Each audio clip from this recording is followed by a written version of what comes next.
Okay. Okay, ladies and gentlemen, distinguished guests and fellow researchers, good morning. Welcome to the International Webinar Research Fellowship. My name is Dea Angelia Kamil. I am PhD student in Universitas Gadjah Mada, Indonesia. And I'm honored to be your Master of Ceremony for this enlightening event. Okay, today we gather here virtually to learn from the speaker who are extraordinary expert in the research fellowship field to take a lot of knowledge and know their tips for success in the world of research.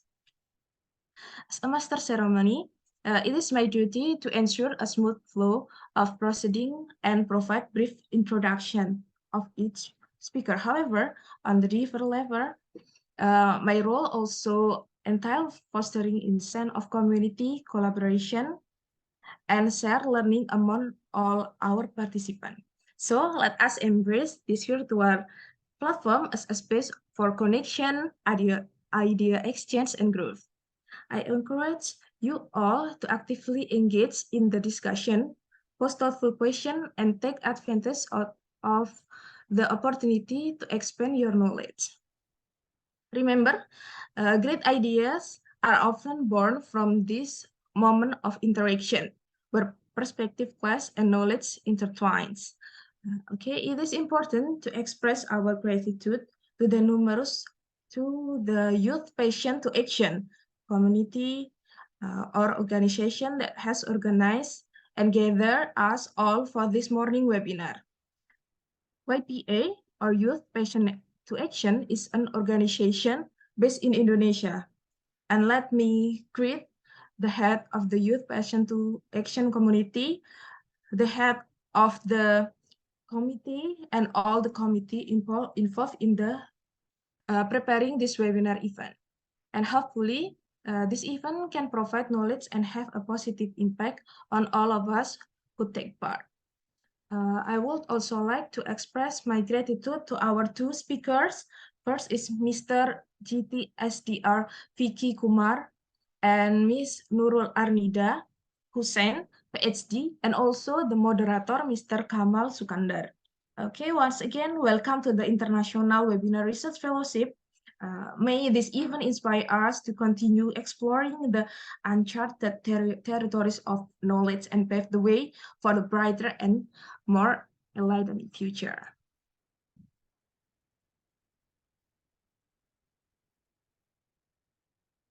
Okay, let the operator to share screen. Yeah. Allow me to read out the rules that must be obeyed by every participant in this webinar.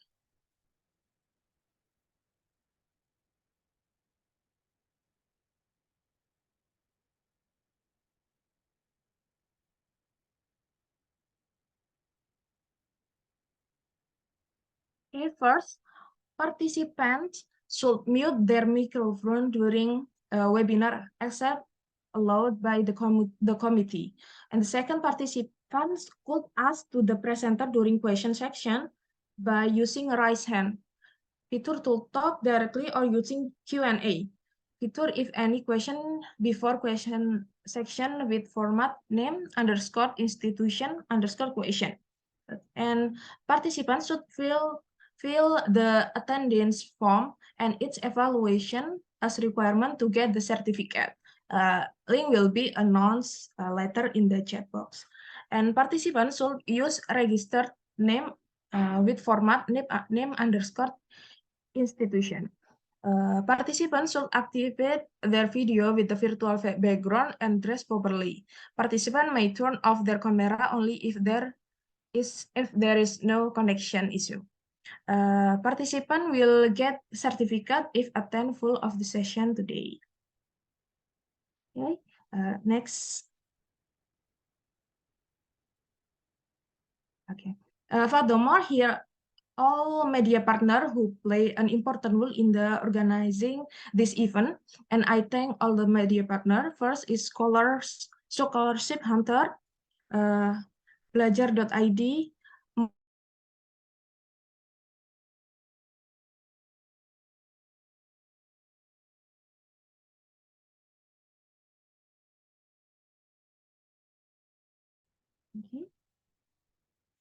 And thank you, and let the webinar commence. Okay, throughout the course of this webinar, we will follow a series of events consisting of opening session, welcoming speech, main sessions, keynote presentation session 1, keynote presentation session 2, Q&A session, photo session, and last is closing session. Okay, next we will look at the profile of the organization Youth Passion to Action that is carrying out this event. Please, operator, to play the video.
Okay, please share the spreadsheet.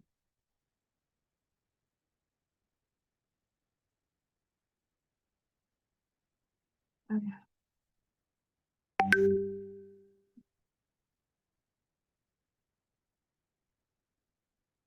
Um, okay, for the information, Youth Passion in Action is a community as well as a forum to empower young millennials to unleash their passions and talents for the betterment of society. We foster an environment where individuals can connect, collaborate, and harness their collective strengths. We strive to inspire meaningful action and drive positive change in our communities through the shared enthusiasm and unique ability of each member. We amplify the impact of our passion and talents, creating a ripple effect that reverberates far beyond our immediate circles. Okay, this is our projects. Right Connects, Unleashing Literacy Potential, and Book Snaps, engaging through books, summaries, capturing books and sharing insights, and Step Up Talks. Step Up Talks is the youth training program presented by GPA with online meeting activities and learning English speaking skill among youth. And Insight Labs, the self-development program provides training session, seminar, webinars, and workshops for young millennials and the broader communities. Okay.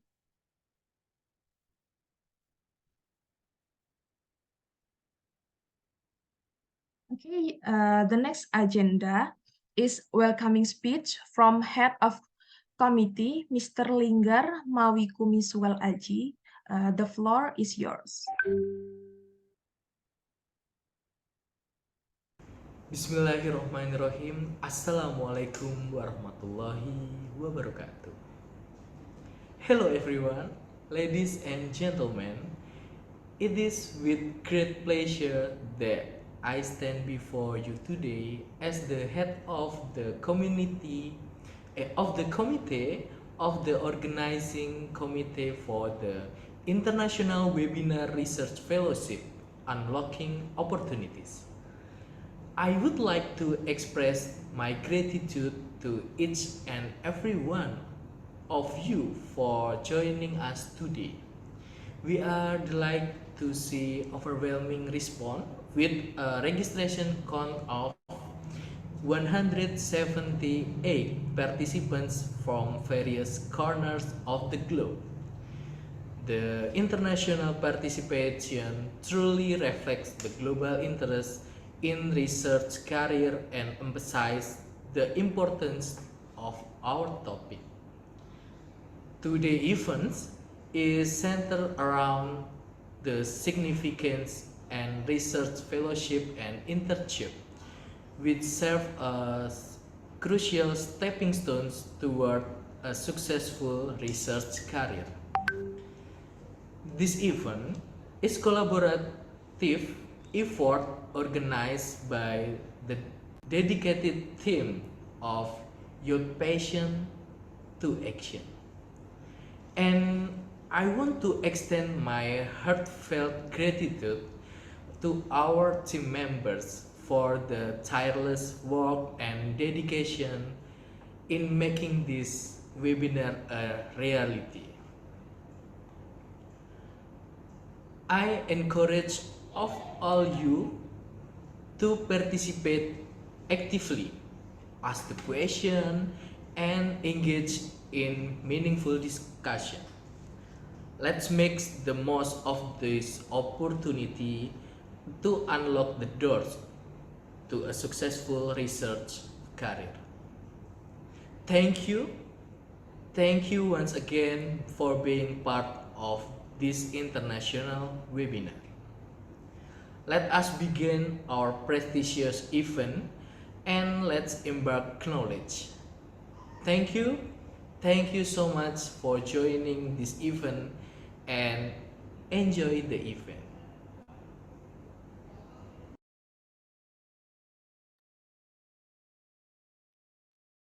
Okay, thank you for Mr. Linggar for the speech.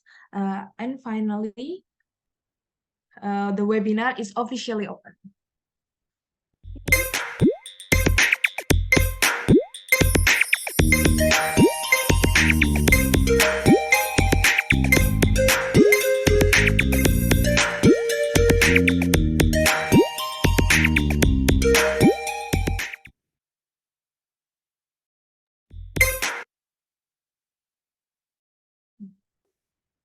Okay, now let me introduce to our outstanding moderator to guide the speakers in delivering material and discussion at the main session.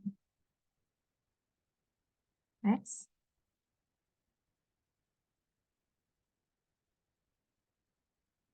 Okay. I will read the Mr. Kamal Sukandar profile uh, from uh, from 2023 until present. He is a PhD student at Imperial College London and Mathematics Department. And since 2022 to since 2020 until 2021, he pursued his master's degree at Bandung Institute of Technology at Mathematics Department. Since 2016 until 2020, he taking bachelor degree at Bandung Institute of Technology, also at Mathematics Department. And he is also have a lot of professional experience. He has experience as journal publishing assistant of JRCP and AD, Institute for Research and Community Service, ITB Indonesia, from 2020 until 2022. And he is to be have been teaching assistant at mathematics department in ITB Indonesia from 2020 until 2021. 2022. And he also have been to be a student representative at ASEAN Accreditation Program of University Hasanuddin Indonesia from 2020 until 2021. And he also has bunch of grants and fellowship. In 2021, he obtained policy formulation of Aid of Future Exodus funded by Indonesian Ministry of Transportation. In 2021, also, he obtained a targeted vaccine allocation funded by Research ITB internal research from university. And in 2020, he get a COVID-19 vaccination strategy funded by PDUPT Research for Supervisor University in Indonesia. In 2020, he obtained a SIM COVID development funded by SVC Global Challenges Research Fund, Rapid Response, and COVID-19. In 2022, he has SIM COVID development funded by BRIN, National Research and Innovation Agency. Okay, let me say hi. Good morning, Mr. Kamal Sukandar. Hi, good morning. Am I audible Morning. now? Yeah, I would Great. like to thank you very much for taking the time to help us, the moderator of this International Research Fellowship webinar. Then the event will be taken over by moderator now. I invite you to take over. Thank you. Okay, well, no, thank you so much for inviting me here.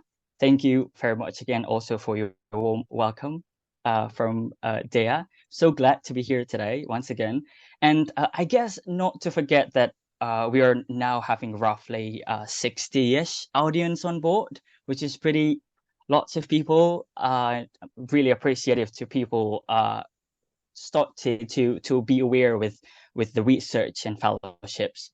So I guess hello everyone. I am Kamal, and I'm really happy to be your moderators for today's sessions. And basically, I'm gonna lead the knowledge of exchange in research of career. And for today's, we've got amazing speakers ready to share their insights into research fellowships. And hence, I guess I really encourage you all of the participants, to jump in with questions and thoughts as we dive into our fascinating topics in research fellowships and internships as stepping stones in research career. So I guess that's pretty much the brief of our events today. So I guess without further ado, I would like to invite our first speaker, GTSTR Vicky Kamor. Hello, good morning. Hello and good morning. Hi, good morning. So how are you and how is it going? I'm doing well. How about there? Oh, okay. It's life has been great. Thank you for asking. And also, this is just a little fun fact of Vicky Kamor that basically he's about to throw his PhD FIFA in near future. Am I right? Yeah, correct. Oh, so. How is the preparation going? So far good. Just waiting for the Viva Voce date. So it is expected maybe next week, like that. I'm just wishing you the best of luck for your PhD Viva. Thank you. Instead of that, I manage time for the young scholars, for the future scholars, so that they can gain some more opportunities. That's really lovely. Yeah. Okay, so I guess before jumping into the materials presented from Vicky Kamor, I would like to introduce just a brief profile of Vicky Kamor. So Vicky Kamor is now serving as a PhD scholar and teaching assistant at University Teknologi Petronas Malaysia. And for his PhD, he's doing environmental engineering, more into the research about the degradations of petroleum waste using anaerobic treatment. And then besides that, he is also a founder of SV Academic Consultancy in Malaysia that provides consultations in filling the knowledge gap for students and young researchers, for example, the needs of public speaking, resume review, and others. And today he is going to give us insights in research fellowships and internships as stepping stones in research career. So without any further ado, Vicky Kumar, the time is definitely yours now. Okay, great. Thank you, dear moderator, for giving me an opportunity to continue with the session. So I would like to share my screen. Kindly allow me for that.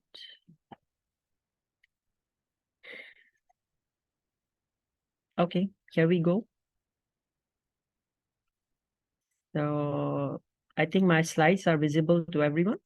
Yeah, Okay, should be. great. Okay, great. But I guess I'm sorry for the interruptions. The slideshows is probably pretty not in any optimal conditions.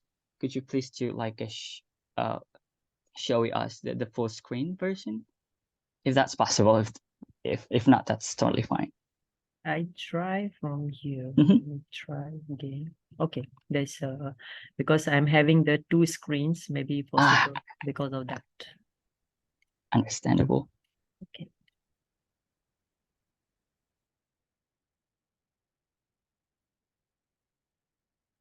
I hope now okay.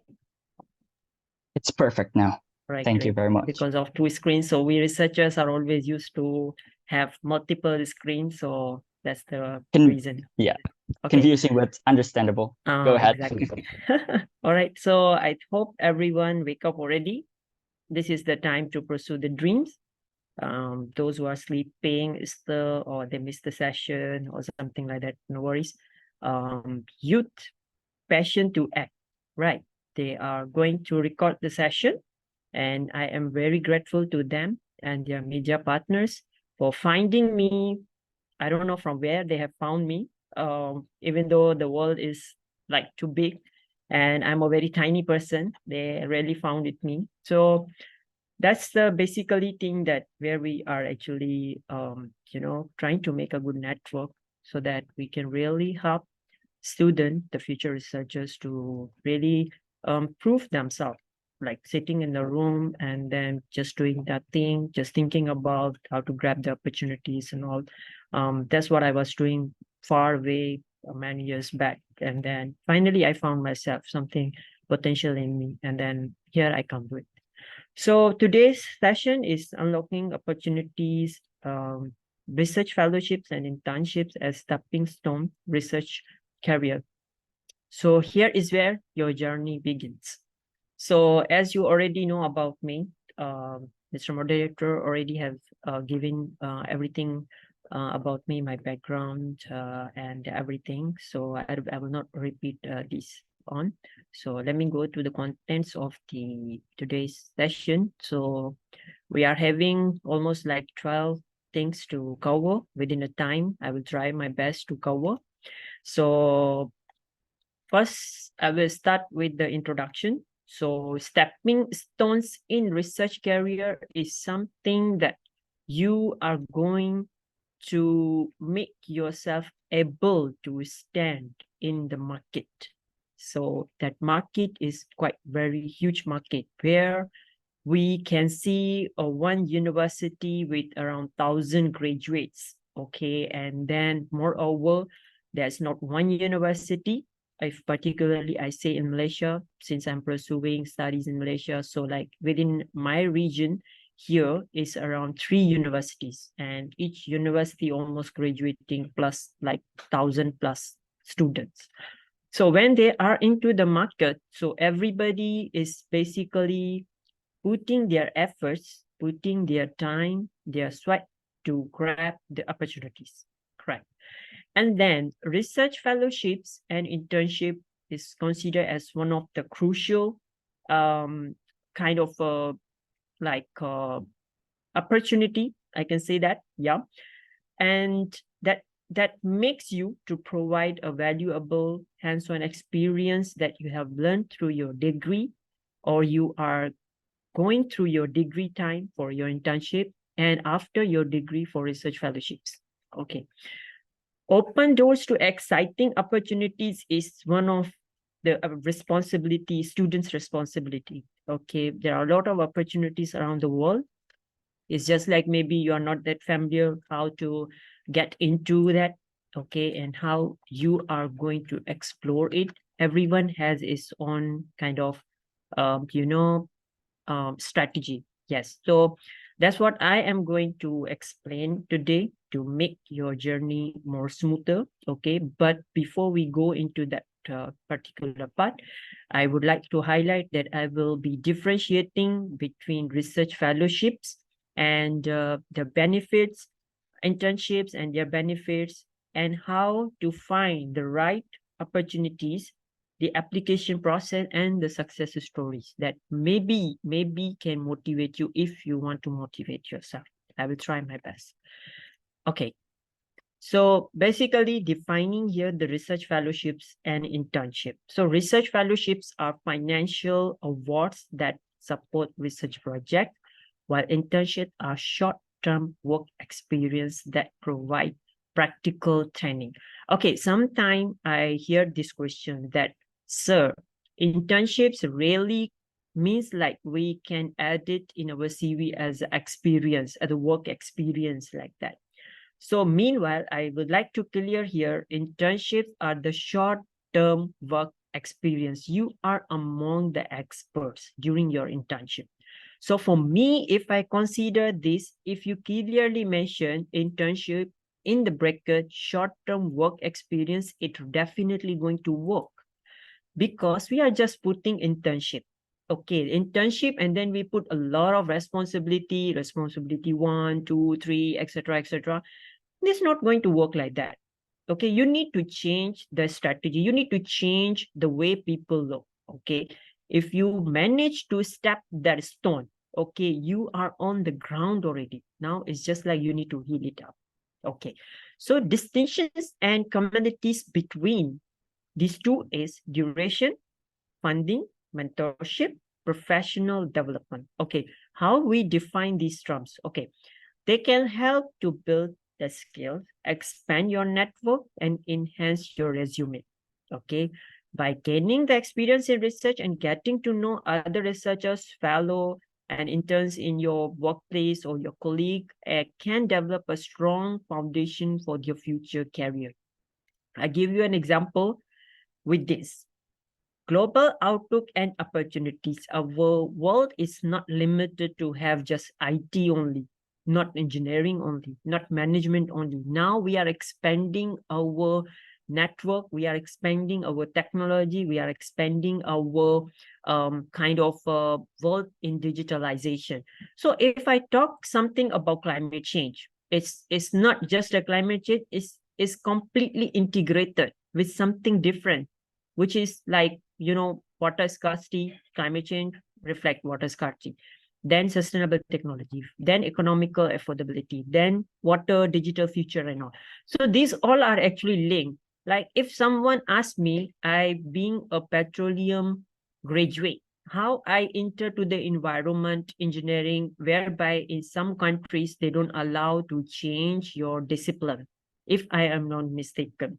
Because I share my personal experience when I wanted to join kind of any university to pursue my master. I was not getting any kind of response. They said, you are graduated with petroleum engineering, so you need to find some relevant discipline to continue your master's. I say, okay, I don't mind. And then I try to find some opportunities like in foreign countries where I can really break that thing, the consistency, like why we are just petroleum engineer and why we are only supposed to get graduation or post-graduation in petroleum. So I explore some more, and then I got to know with the opportunity that can really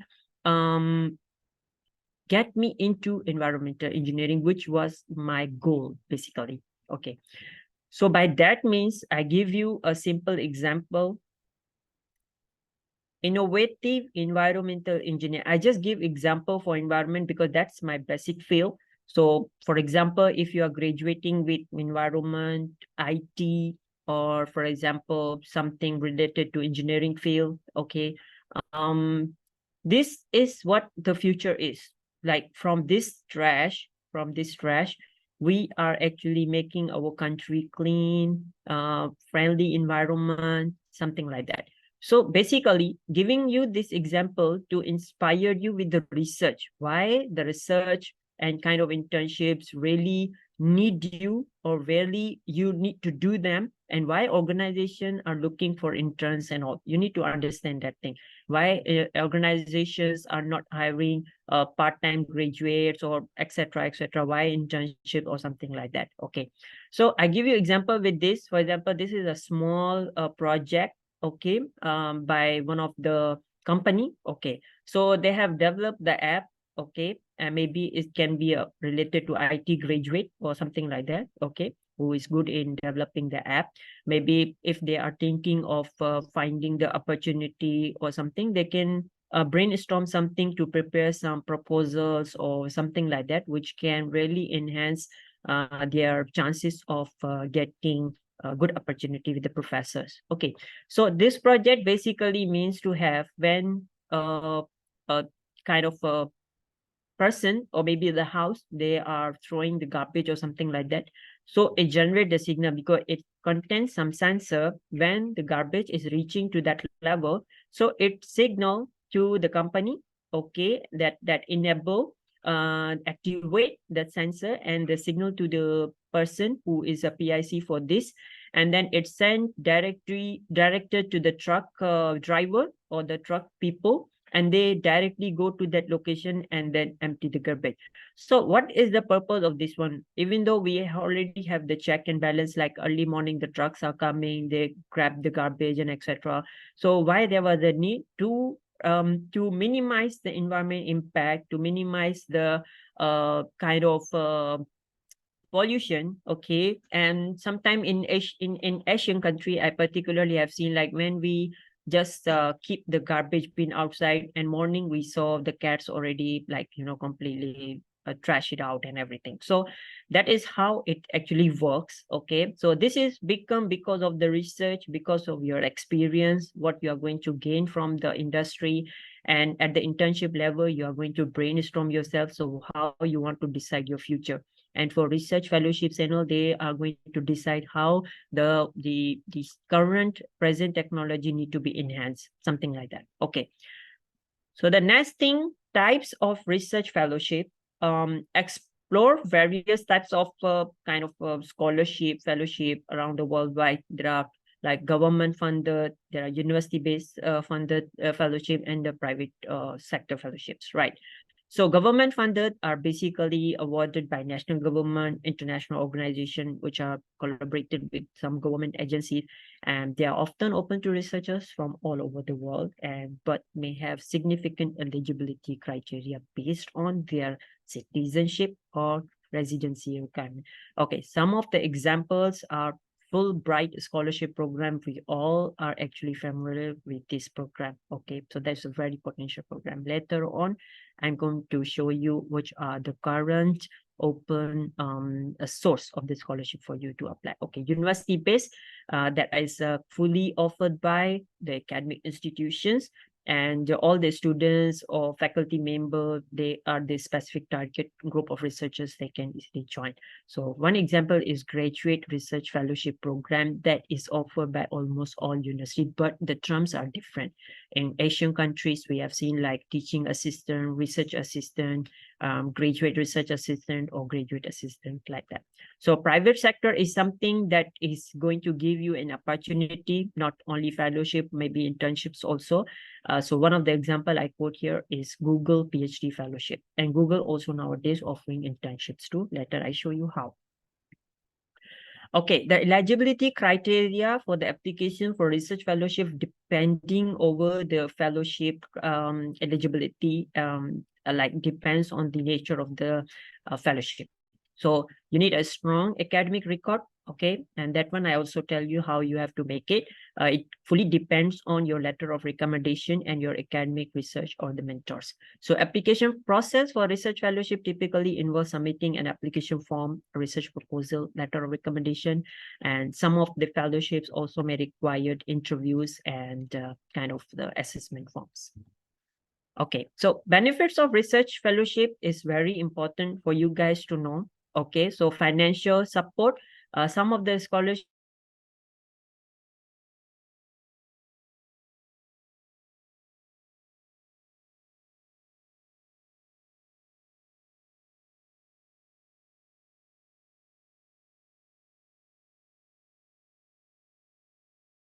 to find out like kind of you want to do the research, you need an environment or something, so you need a very strong database, something like ResearchGate, Google Scholar, Elsevier and all. So these are the libraries and database are also have been, you know, appointed or given by the organizations, okay, where you are going to apply. So these are the additional things that are considered. So the mentorship, like research fellowships, are often come to opportunity to work with the seasoned researcher who can provide guidance or and support. It depends on the institute where you are applying. So of course they have some mentorship, some seniors in their lab, they are going to do some networking with you. Okay, community opportunity to work on cutting edge research project. Okay, so research fellowship often give a researcher the kind of opportunity that can have a great exposure to the research areas. Just now, earlier, I explained the environment, how they are trashing out the garbage with some significant contribution into their field and all. So that was just an example, which I wanted to link here. Okay, finding the right fellowship is a very important at this stage. Okay, so here are some tips that I wanted to share with you guys. Okay, start by brainstorming your research interests and what you are passionate about and what do you want to study. Once you have a good understanding of your research interests, you can start to narrow down your research and to the fellowship. Like I give you example, I wanted to be a petroleum engineer, but ultimately due to a lack of opportunities in my country, I couldn't manage to get into that. So I narrowed down to environmental engineering. Now I am completely into the environment field. So that's how you need to do. You want to narrow down your field is very good because the opportunities takers will be limited and the competition will be less and you will be the profound person who can really come and grab the opportunity before.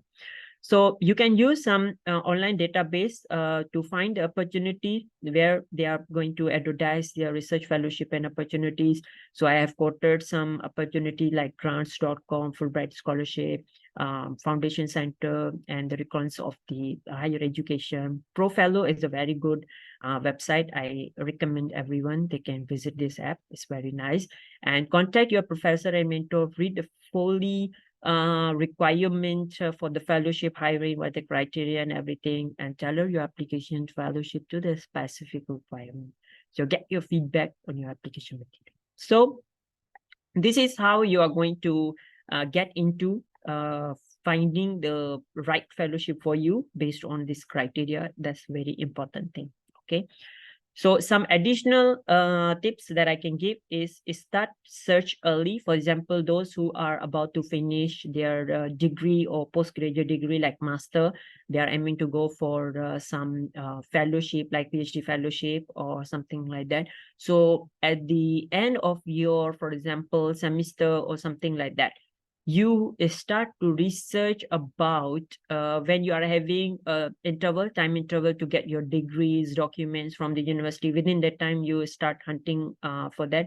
I will not suggest that during your study because this takes a lot of time. You need to prepare a perfect resume, a cover letter, etc. It will take actually a bit time. So I will suggest when you are finishing your exam, just immediately just start finding the opportunities right away.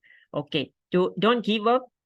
If you don't get any first fellowship that you were required to get, like it was your dream to get like that. So don't just give up, just keep on trying. Okay, not this year, maybe next year, but within that interval from first to second year, you must apply for other opportunities. Maybe it can change your mind. Okay, for example, few students, they say like, we are aiming for Fulbright scholarship. I want that Fulbright scholarship. It's okay, you prepare your application, but in case you are unlucky, don't be upset, just go for another options. Okay, and later maybe you feel like there is something you are not feeling comfortable or something, that's your aim. So make sure that you are going to rectify the errors where you made the errors in your application.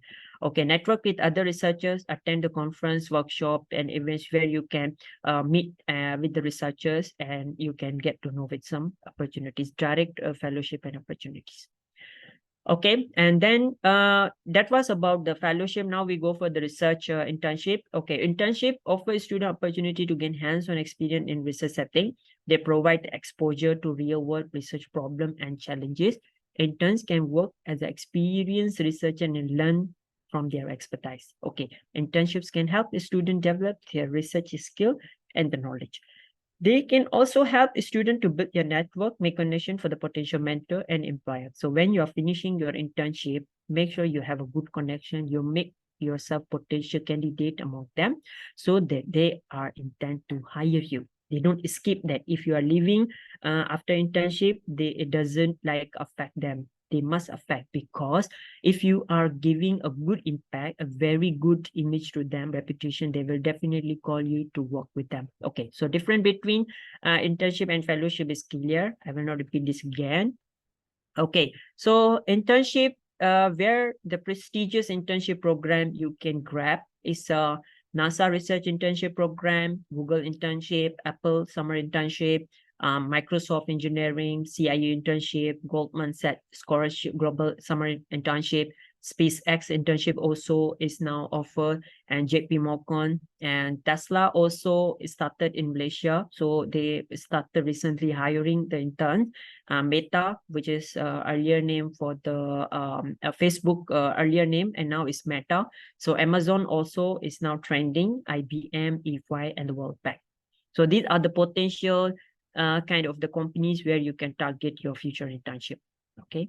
So benefits of research internship, just a little bit touch up, like it will help you to grow your skills in terms of data analysis and lab techniques. If you are an engineer, molecular engineer, or lab engineer like bioengineering or something like that, and it will help you to make your communication better. And this is a valuable in every field, not just in your research field or academic, but it will help you in overall exposure to different research environment. Like, for example, you are in a different research environment, such as like academic lab or government agencies or private companies or something like that. This will help you to learn the research method and topic, and help you to decide which research environment you prefer. Okay, networking again is a very important. The networking is basically net worth. People say like net worth, my net worth is million of dollars and etc. But I feel like if you have a very good people in your network, you're already a billionaire person. So because you are getting some good suggestions with them or something like that. I give you an example. I have a good network. When I came here, I was having nothing. And then when I come here, I started my PhD. I have a very good network with my friends and all. So we have started the company. So your network is your net worth. Okay, so make sure that you have a very good friends around who can really always encourage you to network with them. Potential job offers, yes, when you are doing something good in company, showing your very good kind of potentials, then definitely you are going to get some offers from the companies. So application selection process, sometimes it depends on the fellowships and all. So I will highlight the best research internships are very competitive. So you need to start early to find out all these things, particularly with your deadline ahead. You need to prepare everything. Later, I'm going to show you one Excel file I have developed for today's session. I will share with you guys. So do your research, tailor your application, get resume and cover review. It's not like just you prepare resume and cover letter, you're just sending like that. No, please ask any of your colleague, your friend, or family member, or career counselor, something like me. Yeah. Okay, so you can also ask me to review your resume and cover letter. I can help you to identify error. I can give you the feedback to improve it more. And practice your interviewing skill. Definitely one of the most important thing. You are sitting there and just like answering very straightforward. They will just ask you, tell me about yourself. My name is Vicky. And then you stop, fully stop. That's not what they mean actually. So you need to work on it. Okay. Before you go for interview, you need to prepare yourself. Okay. So some successful story, I just like share one story like Dr. Jill Biden is actually one of the Fulbright scholarship fellowship in study in Spain, and in which he developed his teaching skill and passion for the education. And he also served as an intern at Peace Corps and then the literacy program in Latin America. These experiences helped her to become a strong advocate for education and social justice. So the second one, like Dr. Jen Kodal, she is also a Nobel Peace winner. Okay, everybody knows, I think. And then Dr. Neil also, he is also a research fellow, ship and study astrophysics and all. Okay, so here we are going to break the stones. Okay, so most important thing is the cold email, the email that really equip the attention. Employer or professor or where the placement you are trying to find out. Later on, I'm going to share in PDF drive with the organizer so all the participants can receive later on. So the most important thing, you must not do mistake in this thing. This is a very early stage that equip the companies or professor, kind of attention, so you don't miss or you don't do any mistake here. Okay, so I will later share all the participant can go through. Okay, later on, if you have any question, you can also ask me at the moment. Okay, so cover letter template is also very important. Then people will ask me what the difference between cover letter and email. Since we are writing the same thing, there's a big difference actually.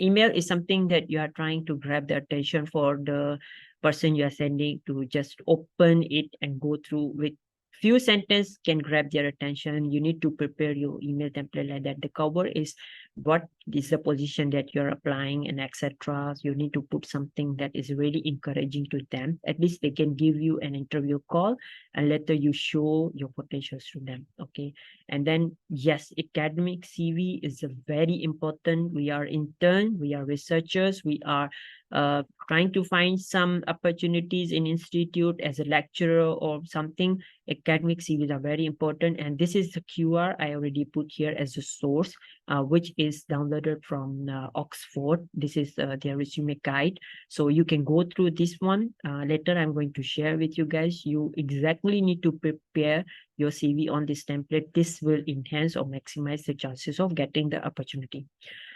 Okay, motivation letter is also most important when you are trying to get some attention for research fellowships and all. This is what very important for the, funding providers. What motivates you to apply for this scholarship, or what motivates you to continue your research or your passion in this field. So you need to explain it very precisely, very nicely, and it should grab attention. Okay, it should be very nicely written. Okay, recommendation letter also must be provided from your mentors, from your professors, lecturers, or the one that you really know or they knows you very well. Okay, you make sure you are going to get a very good feedback from them. Okay, because you are working with them, you are studying under their mentorship like 3 years. So you need to make a very good connection with them, not just ordinary marks, like I just want to go and see for the marks. I want to make for network for the marks with the lecturers and etc. No, you later on need to think about it. If you want to pursue your career in academic, you must have a good connection with your lecturers and your mentors. Okay, so currently these are the scholarship open and they are receiving the application. Those who are interested to do master or PhD postdoc. So these are the lists that later I'm going to share with the organizer. And these are furthermore application, okay, with the links and all I'm going to share with you guys. You can apply. If you have any question later on, you can also ask me. And I want to share a little timeline for undergraduate because this is very important for them to know. At first year, you are about to start your good life in terms of like your academic career. Okay, you are going to study in a very well reputed university, well ranked universities, and also you are experiencing something academic environment. At year 2, you are trying to get familiar, understanding the learning environment, networking, memorizing, engaging, and mapping about your potentials and everything. Third year is practically able to understand what you learned from these 2 years. Okay. And the fourth year, first time you're going to gain the industrial experience, that is internship, and ready to brand yourself in the market. Brand yourself in the market, what does this mean? Then I'm going to share you how. Okay, so undergraduate to graduate journey is like the journey only can be defined by your struggle, not from your grades. Many people, they are like, concerned about their grade. I have just 2.5 GPA. Am I able to apply for a scholarship? Yes, you are definitely eligible to apply for a scholarship. You need to show some potential. So struggles are directly proportional to grade. Is it true or not? Now you will answer this question by yourself. I don't have to answer anymore. Okay. All right. So market yourself. Excuse me. Yes, sir. Okay. It's really nice to see all of the insights, but I'm afraid that you have like 3 minutes Okay. left. Just maybe 2 Thank minutes you more. very much. All right. Okay. So LinkedIn is a very powerful network. I will suggest everyone to use it. Don't just make connection with your friends who you already see every time with you hanging out. Don't just make LinkedIn connection with them. Make something out from your connection who you really can help you to grab some good opportunity. These are the most important thing. You must prepare yourself to prepare your LinkedIn profile, skill, objective, experience, education. You are available to work, and university institute follow their official pages. They are sometimes putting opportunities and all. And yes, you can apply for the jobs, fellowship, internship through LinkedIn. There is simple thing. Maybe I can give another webinar or something like that on LinkedIn, how to grab opportunities using LinkedIn and all. That is also one of my motive too. So thank you very much. This is all about me. And those who are interested to join the groups, this is all my groups where I am posting many opportunities around the world, not particularly for scholarship, and sharing a lot of information there. So anyone interested can join the group. That's all from me. Thank you very much. Well, thank you very much once again, Vicky Kumar, for awesome insights. And I just really want to quote for one statement that's probably really worth to be memorized for all of the people here, is that when you committed to be a researcher, somehow expanding our research networks is like so much important, because like in this era, for example, I am having a mathematics background, but somehow we are still really need to communicate with biologists and then other departments to make a more comprehensive research. So that's actually like a really good point from Vicky Kumar. So I guess let's give a round of applause once again for our lovely speaker. Thank you so much. Welcome. So for all of the participants, should you have any questions, I just want to flag that please drop all of the questions in the Q&A button that's basically shown on your screen, on your Zoom screen. However, because we are now having a 5-minute break, so I guess we're gonna back for 5 minutes to have another amazing sessions from Dr. Nurul Arnida Hussein. So I guess see you in 5 minutes.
Okay, welcome back for all of the participants in the international webinar on research fellowships.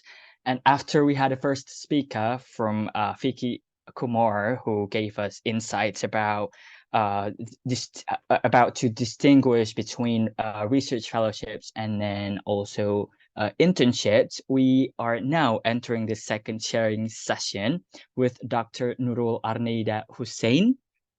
Hence, I would like to invite Dr. Nurul. Hi, good morning. Am I audible?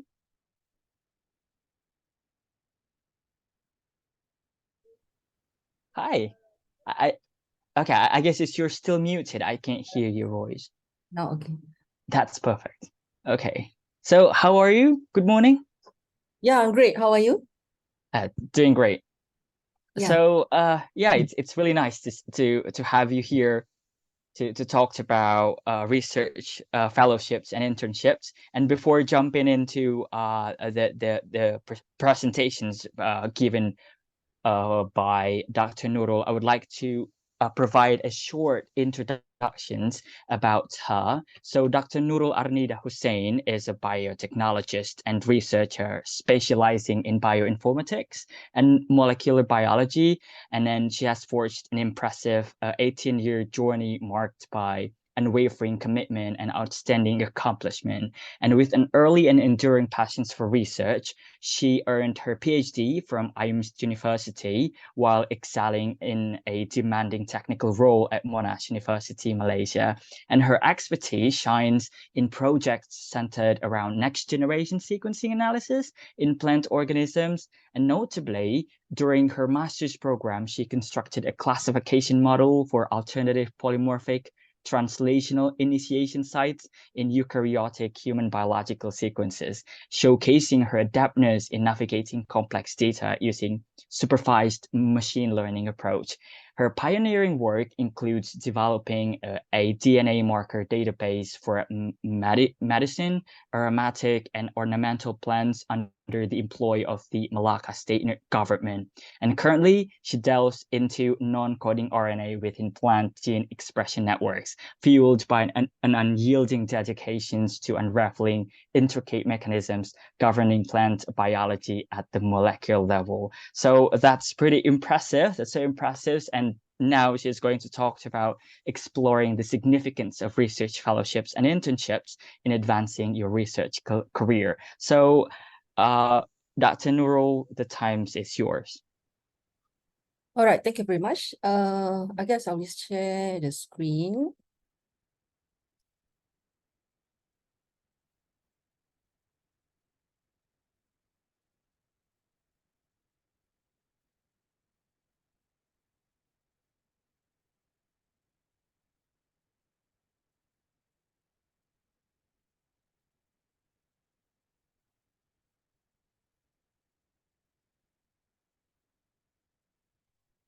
All right.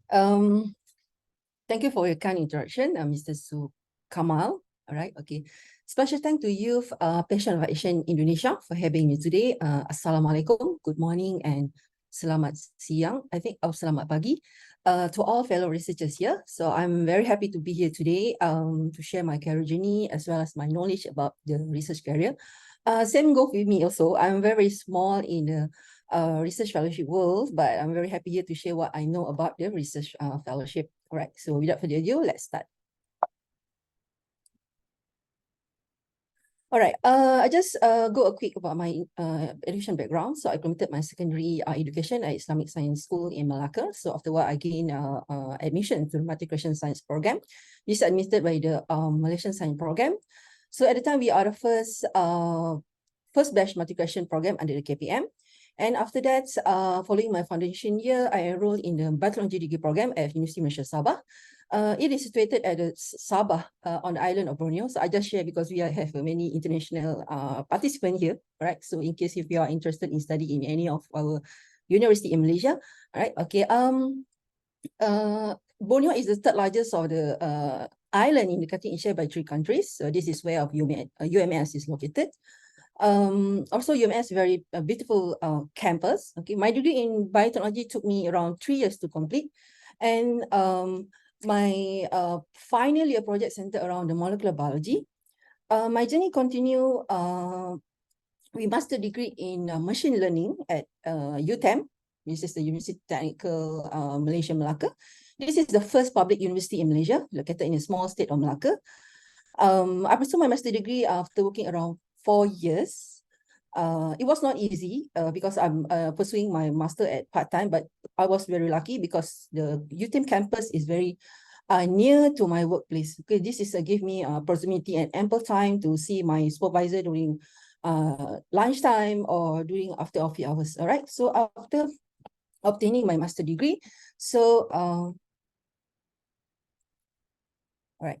So after obtaining my master degree, so I embarked on a part-time PhD journey while maintaining my full-time role at Monash University, Malaysia.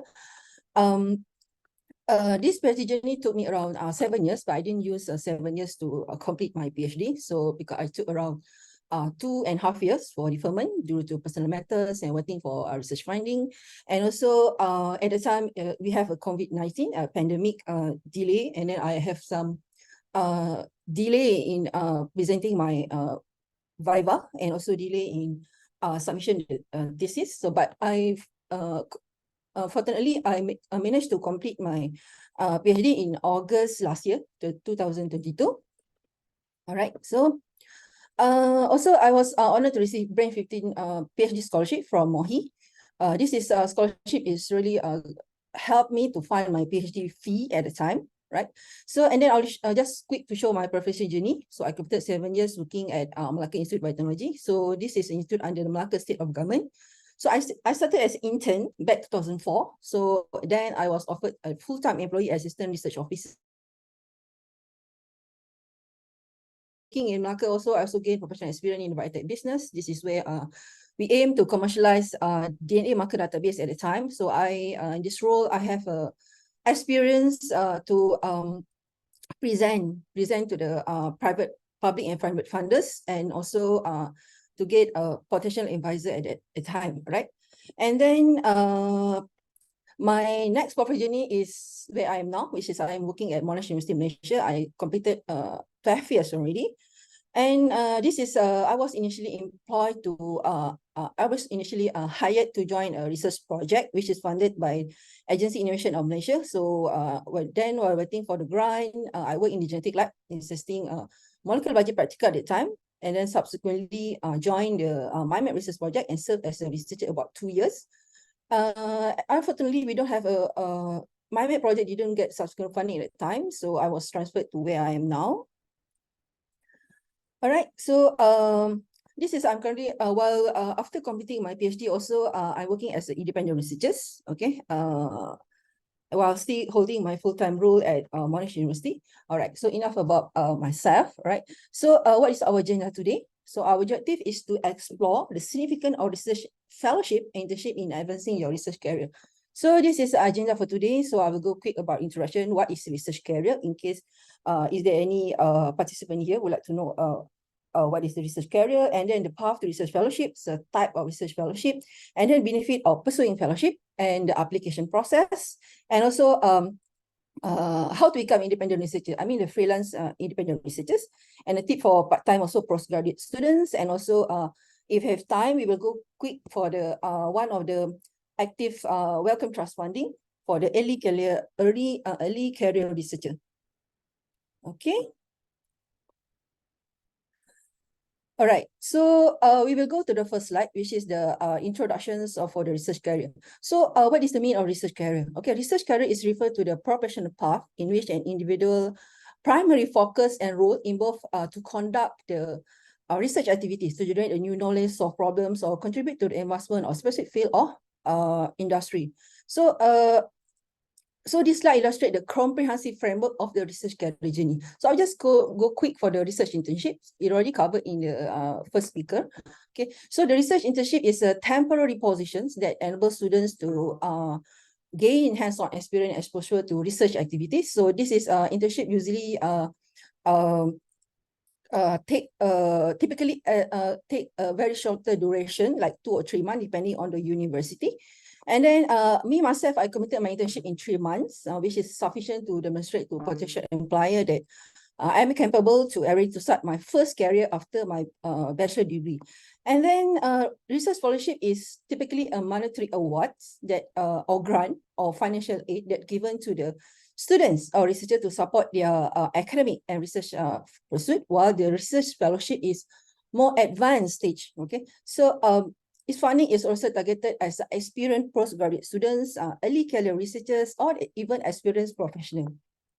Okay, so how we use the 3 channel of the internship, scholarship, and fellowship to pursue your research career. Okay, so option 1, after completing your research internship, so you have the opportunity to secure a full-time job. Okay, this is where you can establish your foothold in a junior position by effectively showcase your performance during your final year project or your job performance during the internship work. Okay, and then for instance, in my own case also, I engaged in 3-month research internship, which subsequently led me to get an offer to join a same laboratory where I had initially completed my research internship. So option 2 is after completing your master's or PhD, so definitely you can explore the job opportunity and choose to pursue your research career. So if you choose to do it in part-time, so this is where you can explore either junior positions or the senior researcher. Okay, so in a more advanced stage, so you can secure also the research fellowship to as a postdoc research fellow or even as a freelance independent researcher. So this stage also offer higher opportunity for you to become a senior researcher. So as you can see here, you can explore research career either in all 3 channels. I call it channel, right? So internship, scholarship, and also fellowship. All right, so you go to the next slide. So how to navigate the path to research fellowship, right? So first is foundations, the clarity of purpose. So the first step in the journey is to develop a crystal clear understanding of your research interests and your goal. So what is your passions? What problems in your specific field that ignite your curiosity? So because by having this focused research agenda, will help you to identify the right research agenda and research opportunity to make a compelling case for why you are the ideal candidate for the PhD scholarship or PhD fellowship, right? So next is a research proposal. Research proposal is a cornerstones of your application. Okay, so it should reflect a deep understanding of your chosen field and demonstrate your the new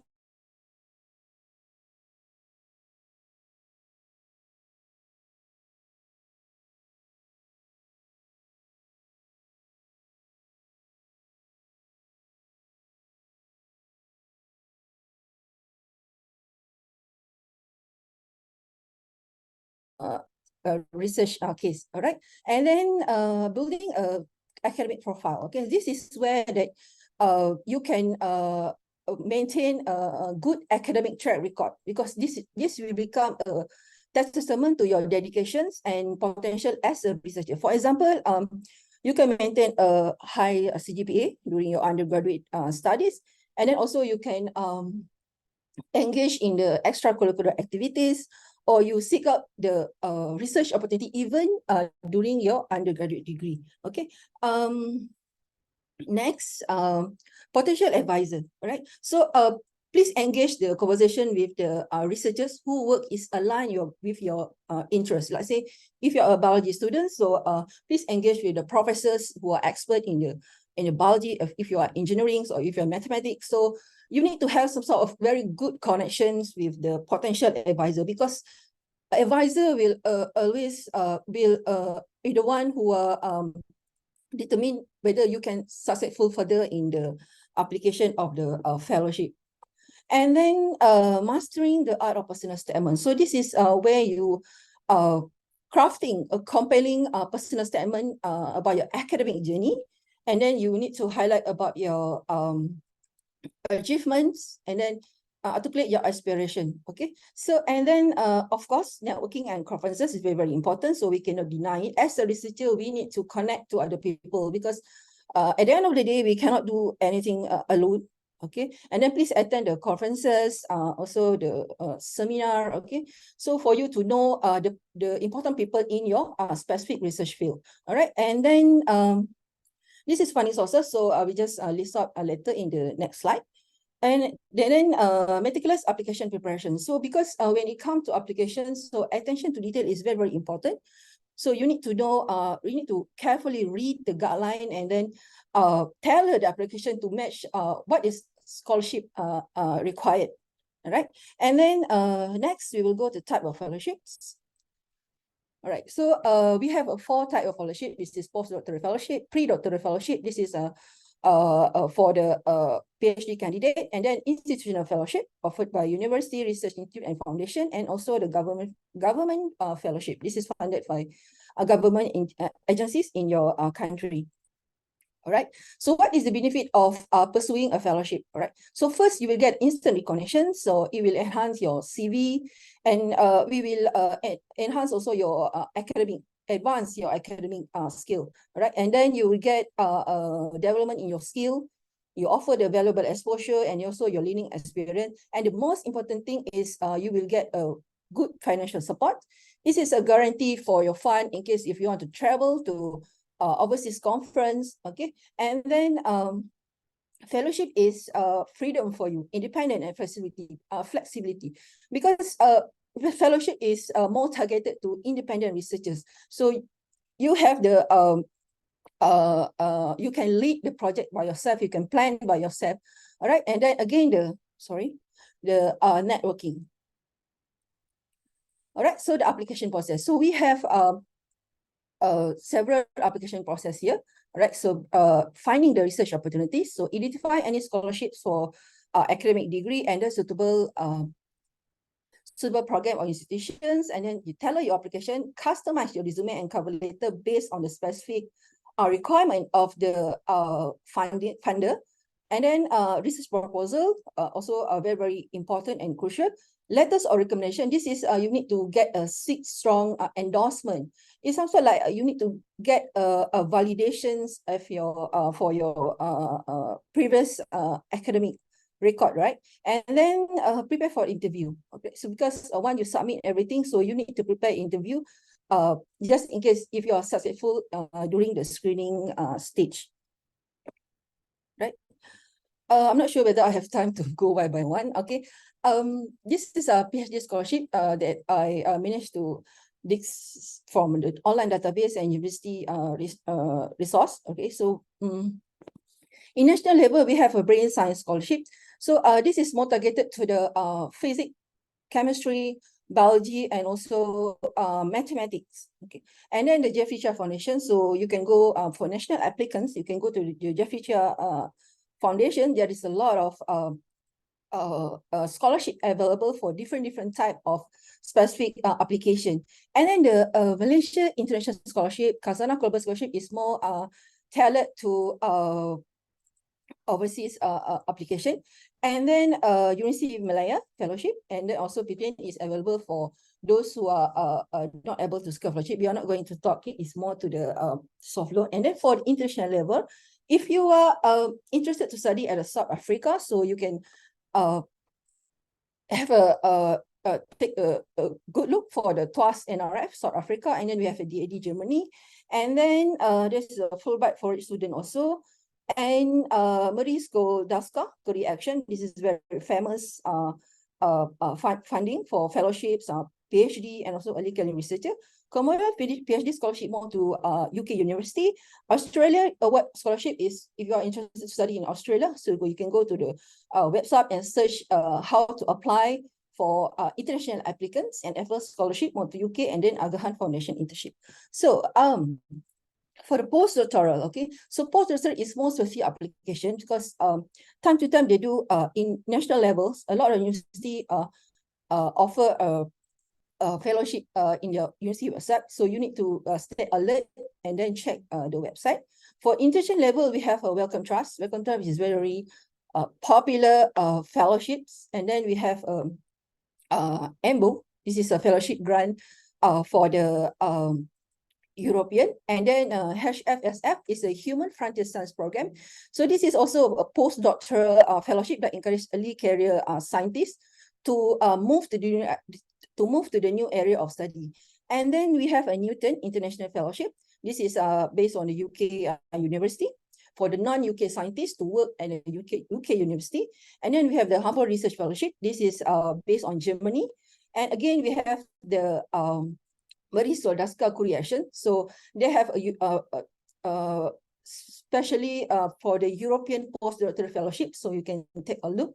And then the NIH postdoctoral intramural training award. This is based on the US university. Okay. Then we will go. This is some of the web portal that I always use to search for my own journey to get a fellowship. Okay, so you can go for Nature Careers, Find PhD, LinkedIn, and ResearchGate. And this is also a link of scholarship that doesn't require ITS. It is shared by one of my students here as Imran. Okay, so later you can take a look. And then, okay, so how you want to tailor your application? You mean your research proposal? Because identifying a research questions is very crucial, and it's a first step in planning your research proposal. So here is step-by-step literature review. So you need to have you need to read again, okay? Because you need to start by conducting comprehensive literature review in your field of interest. This will help you to find a gap, because without a reading, you didn't know what happening, what is the latest gap, okay, in the topic that you want to propose for your research proposal. And then again, you need to brainstorm. So find a friends, and then you need to brainstorm. You have to conduct a brainstorming stations to generate a list of potential research question. And then domain expert, of course, you need to connect with your professors, academic to discuss, all right? After that, you need to document the idea. Okay, keep the research journal or document where you want to record the idea. Seek input, preliminary research question with your peers and colleagues. And then after that, you need to review the successful proposal. So this is where that you can emails to the successful applicant, whether you can get the copy of the successful proposal for you to use as a reference, okay, for your proposal. And then also you need to refine a list of potential questions based on the feedback and insight that you had gathered. After that, then you discuss and get feedback from your academic supervisors, the mentors or potential collaborator. Then after that, you list out all the research questions based on the relevant and significant. Okay, so this is among the things that you need to take a look when you want to develop a research question for your research proposal. All right. Sorry. All right. Okay. The next one is in the application process is a letter of recommendation. Okay. So why you need a letter recommendation? So you need to seek a letter of recommendation of research fellowship as a part of the application process. So here is I just list on step by step, right? So this is to identify the potential recommender. So you need to choose individuals who are well acquainted with your academic and research ability. So ideally, it should be familiar with your work, skill, or achievement, and then achievement in your field that related to scholarship that you want to apply, right? And then you need to plan in advance, start the process well, right? So give the recommended ample time to write a thoughtful letter about you. And you will need to request recommendation early. Again, same things, like the if scholarship due date is another 6 weeks, so please start early to apply for the for letter of recommendation, because at the time it's ready for submission, so you don't want this to become a cause of the delay. All right, and then provide essential information. So include if your following information detail about fellowships, and then a copy of your CV, resume, and a brief summary of your research interest and goal. And then other guidance is you can provide the recommender with clear guideline of what the fellowship committee is looking for, like specific for your research. So they have an idea to write the letter specific to tailor about the application of scholarship that you try to apply. All right. Okay. So you follow up with them, and then make sure that you send to several recommender, because there's a time that we always understand about some gap, everything. And then you need, after that, you need to thank your recommender provide the recommended material and guideline also, and then keep them informed. Okay, so which progress are you in the application? This is very crucial because in case if your funder want to contact your person who are sending your recommendation letter, and then you please keep them updated, and then also follow up with the thanks, and you secure the confidentiality of the letter of recommendation. Okay. And then prepare for the interview. This is where you prepare for an interview for research fellowship to make a positive impressions and increase your chances of being selected for the interview. Okay, so here is step by step. So please understand the fellowship, because every fellowship is targeted at very, very different requirement. So familiarize yourself with a specific research fellowship program, its goal, what is the goal, and then what organization or institution offering it. So you need to understand what is expectations and objective of the fellowship. And after that, you review back your application, revisit your fellowship application, because you don't want in the interview session, you want to check back all the application in order to answer the interviewer. And then again, this is you need to know your research very, very well. Okay, because you want to showcase to the funder that you are a great researchers to conduct the research until the end. All right, and then you stay updated, stay current with the development in your research area and the topic, in case if they ask something outside of your research application. And then if you can research an interview panel. If not, it's okay. And then you can develop a question. This is same like job interview. Okay, so you can develop a question that the interview may ask you. Practice interview ethic, behavioral interviewing. Okay, this is same like job application lah. Behavioral question that they may ask your past experience, how you complete your previous research project. Okay, and then soft skill also important. And then you can also mock the interview session with your friends, and then you need to stay calm, confidence while in the scholarship interview session. And then you discuss also your future plan. Okay, be prepared to discuss how this that fellowship fit into your broader research and your career plan. Okay, and then after the interview, you can follow up and send a thank you email to the interview panel that express your appreciations for the opportunity to showcase your research proposal, right? So I'm not sure if anybody here is interested to become independent researcher. This is independent researcher is a freelance that is not affiliated with any university. Okay, and this is a general roadmap for you. Okay, you need to have education and skill development, academic path, meaning you complete your master's, your PhD. And if you are not completing this higher degree, it's okay. You can still be a independent researcher, but you need to have more a self-study by yourself, and then identify your research interests, because you cannot master for all research interests. You please select a very, very specific research interest for you to pursue as an independent researcher. And again, you need to read a lot through literature review and develop your research skill to conduct your research project. And please start small. Don't aim for the big project. You must start small, meaning that you can get extension for the project that you pursue in the past, right? So in the master project, is there anything that you can fill up the gap? Is there anything that from the data they can use for further extension study? So that's where you need to start small. And then, of course, you need to publish your work, because you don't want to do something and then you keep up in the drawer. So you need to let everybody knows that you are doing this. So this is a good chance for you to get networking. And then funding, of course, there is a lot of funding here available. And then build a research profile. So we have a lot of professional social media that you can use to showcase your published journal. All right. So and then of course collaborate with the other researchers. Right. Excuse me. Dr. Nurul, I'm afraid that you have less than 3 minutes for your presentation. Thank you so much.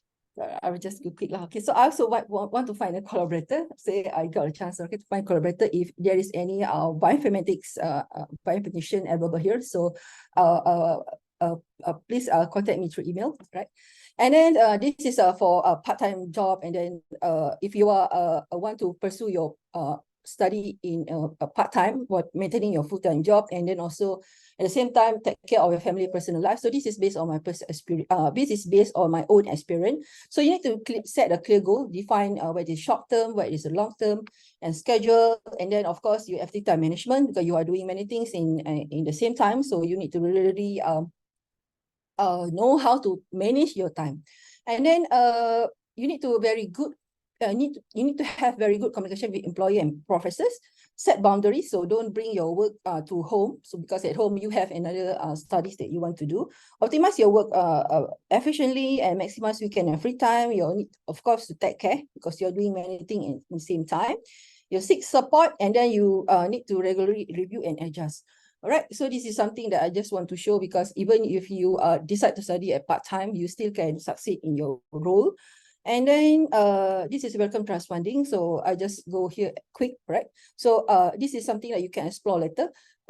This is a early career that from any discipline. All right, so eligible, yes, get 5 years funding. And then there's there is a active round that you can try either October 2023 or next year February 2024. Maybe you can try in February 2024.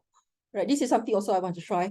And then this is a stage application, so you can go through later. You can check the this one.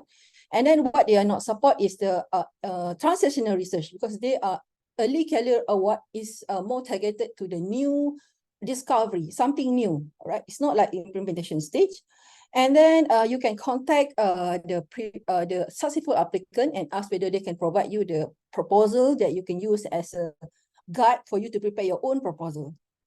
And this is also you need to make sure that your host organization is capable to prepare for all for the facility that you need to conduct your research. Okay, and then this is application goes to my previous supervisors and also my previous lab manager. And okay, so I will leave you to be fond of the code. All right, so if there is one thing that I share about my journey is this. Okay, the most defining battle in your life don't occur when we are at our strongest, though they happen when we are our weakest, most tired, and most wounded. So in this moment, it's not about our physical energy or prowess. So it's about our willpower, our unyielding spirits, and our sheer determination to persevere. It's about the hard willingness to survive even when the odds seem insurmountable. Okay, this is please don't give up in any stage of your life. If you fail at one, so there are many more opportunities ahead. So the idea is that you must develop or strengthen your resilience as a result of facing and overcoming failures. So please keep going and never stop trying. With that, thank you very much. I give it back to moderator. Wow, thank you very much for your great presentations. And then it was such a really awesome closing statement from you, Dr. Nurul. Thank you very much once again. Thank you. And I guess it's really nice for us to know about pretty much detail about the tips, how to prepare the documents for the applications for the research fellowships. It's pretty detailed how to ace, how to make a good cover letter, and also how to ace your interview from Dr. Nurul. It was really nice to know all of that. So I guess we are entering now the Q&A session. So I invite Vicky Kumar as well to join the discussions now, because if we see the Q&A button now, we are having tons of questions already. However, I really want to have a quite active discussions here. So before jumping into answering questions provided in the Q&A columns, I really want to invite, for example, in the first stage is 2 participants to deliver questions directly to 1 or 2 of our speakers. So I'm really happy if there is a participant who willingly, voluntarily to raise your hands and then just speak to our fellow speakers. Is there any participants here having questions and then want to say? Okay, I guess we are still pretty on a super shy mode, so I guess I'm just gonna go to the questions already submitted to our Q&A button. So I guess let's start with two questions, one for Dr. Nurul and one for Vicky Kumar. I guess let's start with the questions from let's see.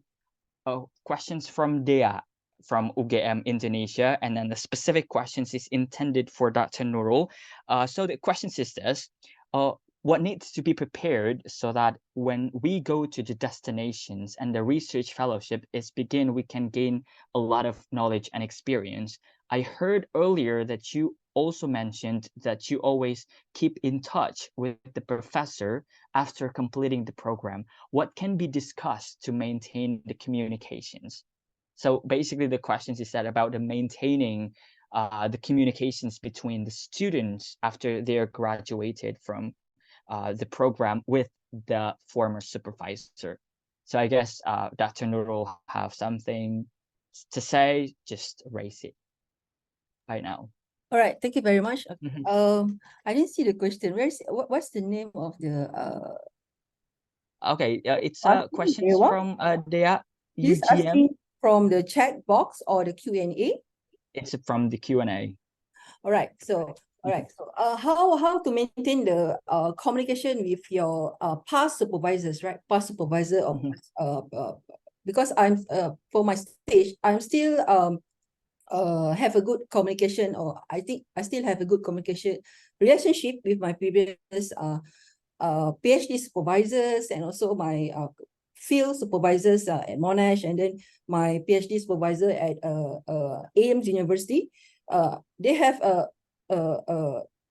helped me a lot, because now I also ventured into the new independent researcher as a freelance. I'm not affiliated with any university. So you need to update your contact information. First, of course, you need to update information, because after you graduate, you might have lost contact with them. So they also don't know how to contact you, and you also don't know how to contact them. So please send email to them saying that you are still active in the research. So if there is any opportunity for the opportunity for you to extend research, so you please ask them. It doesn't matter if they don't answer you in advance, okay, because professors have very busy, okay. So make sure that you send a polite email saying that, mentioning that you are still active in the research and you wanted to know whether there is an opportunity for you to extend the research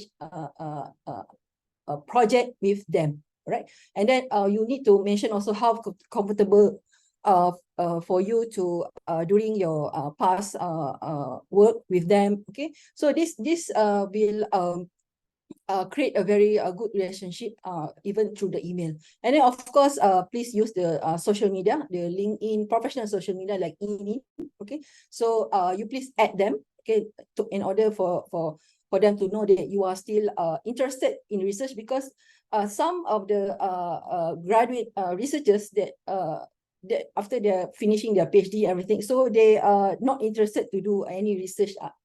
Some researchers lah, but some are very interested. So you build your profile from there. If you have a published papers, okay, so please upload there, and then you can tag them also. It doesn't matter whether they are seen it or not. At least you have initiative to that. Okay, so you attend networking event, everything, like conferences, everything. So you might have bump to them. Okay, so just say hi to them and saying that where you are, everything. So that's how you maintain a good relationship with them. Okay, and then I think that's all from me. Okay, yeah, that's really clear basically. So your point is basically if you want to maintain the communications, is just start by keep them updated with what you're actually going on. Okay, so maybe this is just a follow-up questions regarding to keeping them updated and then sending them about what you're actually doing. Like how often it is ideally on your point of view, like is it like once a year or like a 6 months, once in a 6 months? What do you take on that, Dr. Nurul? All right, depending on your need at the time, because if currently you are Sorry, my son close the door. No worries. Okay. Because depending on your need at your current need, right? Because if you are now you are targeting on to secure the research, to secure the PhD scholarship or to secure your PhD research fellowship, right? So you need to have you need to start to send up the emails, or you need to start update them what you are now lah. All right. So the most important thing is you might have to ask them the letter of recommendation, right? So this is very important because recommendation letter you need to get from someone who already knows you well, who already supervise you, right? So because quite often the professors who doesn't knows you, okay, so they don't want to write a letter of recommendation for you, okay. So please regularly send them emails. So if you have developed a good relationship via call or WhatsApp, okay, so you just can use any channel of communication for them, okay.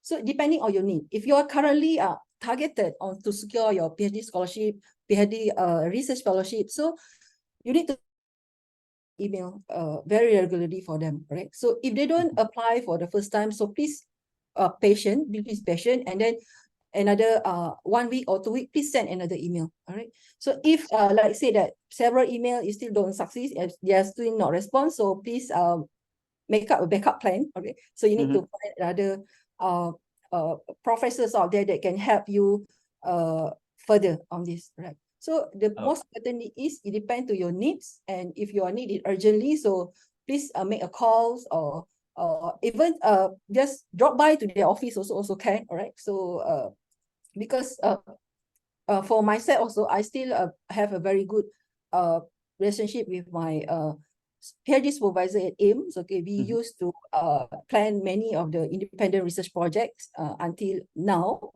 Okay, so it is very great experience for you. Even if you have that kind of good relationship with them, because you don't even need to tie up with any of the universities, or you can stand at your own feet to become an independent researcher, because you always have good support at the back of you.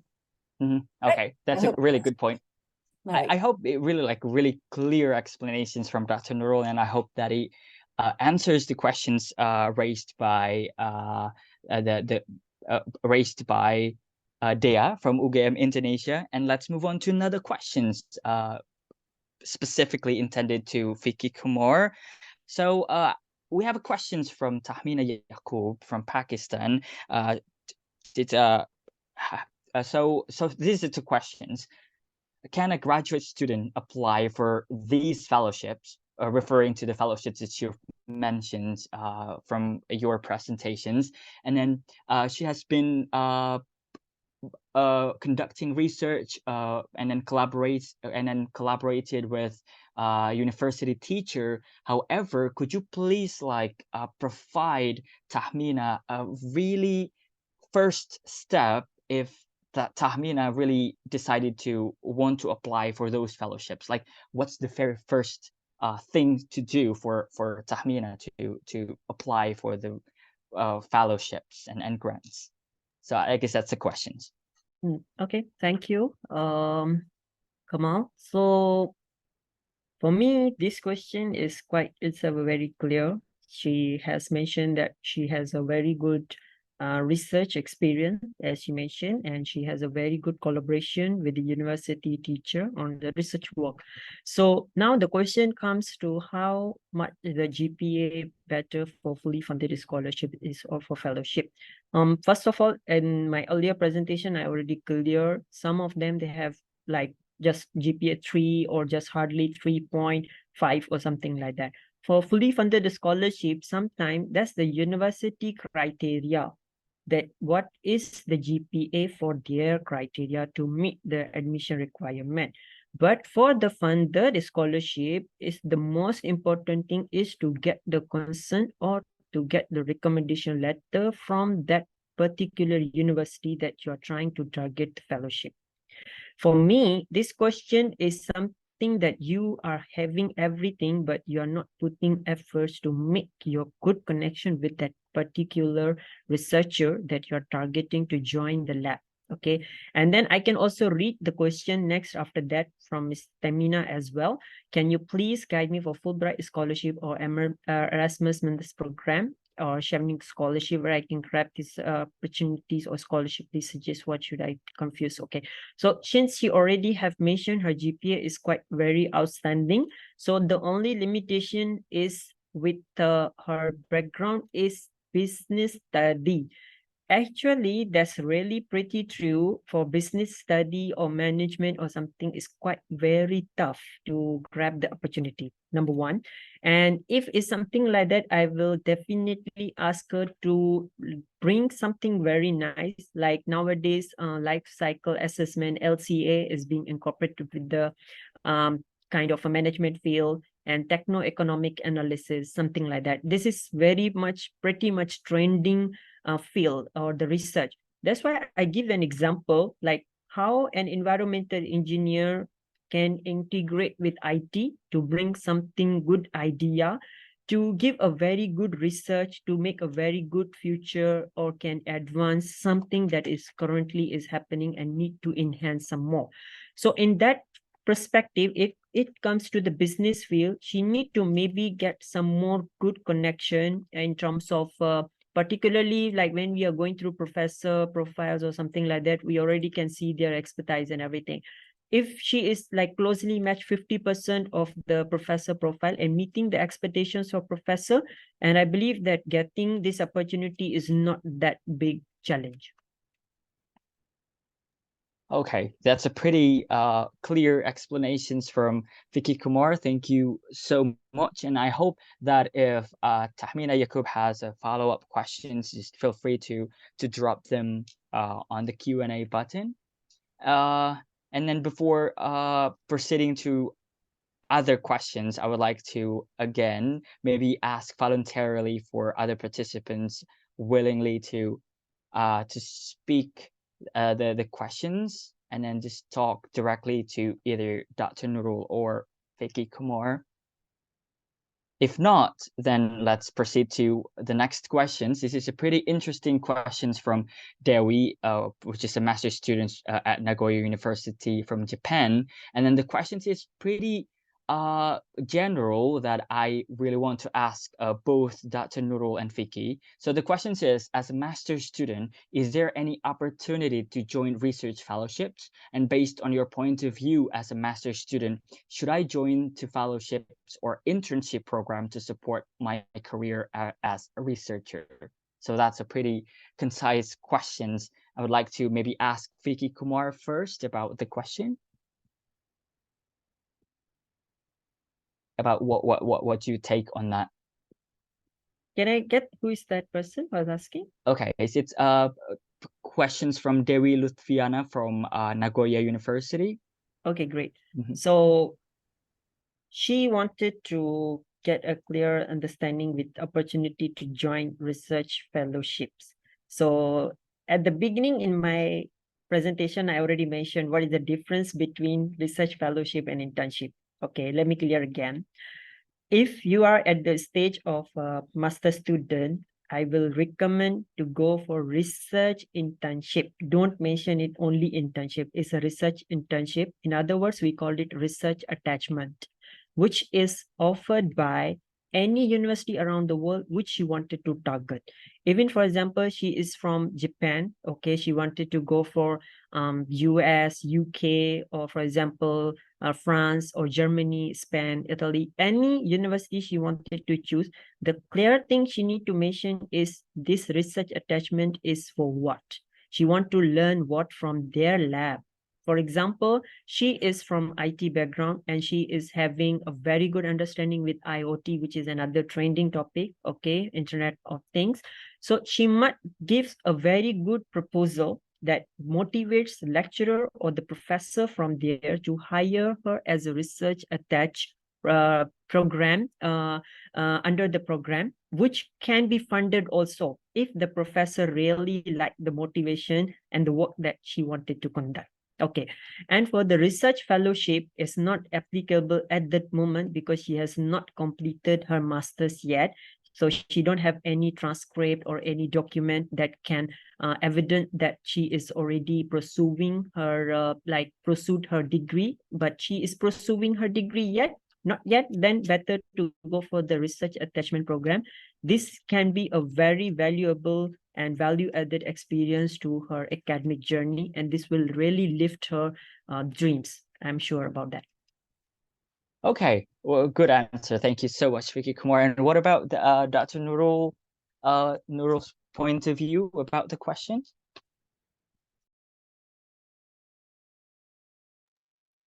Okay, can you recap? Okay, so she's asking about the suitability of the research fellowship, right? Yeah. Okay, so depending on what of the stage of her past experience, right? So because research fellowship is more targeted to more experienced researchers, which is they have already experience in completing a past project, right? So because in order for you to apply for research fellowship, you need to showcase your previous experience that you managed to complete all the research project in the past, right? So if she don't have that type of the advanced experience, like she can navigate to apply for the PhD scholarship, right? So I guess that answers. Okay, because I don't know what stage of the applicants, right? So based on my slide, so I already clearly differentiate what is the difference between the internship, scholarship, and so the fellowship, right? So depending on what stage are you currently in your research career journey, so you can select based on the suitability. Because fellowships it is more targeted to advanced stage, because if you are still trying to apply it, there is chances that you may not get it, right? So because currently I'm also collecting experience to apply for my first fellowship, all right? So because they have some sort of higher expectation for that, right?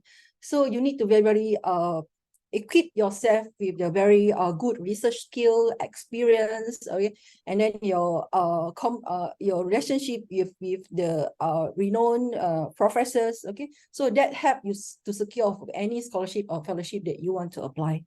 That's my point of view. Thank you so much for the answers from both the speakers. So let's move on to the next questions. This is pretty specific questions intended to Vicky Kumar.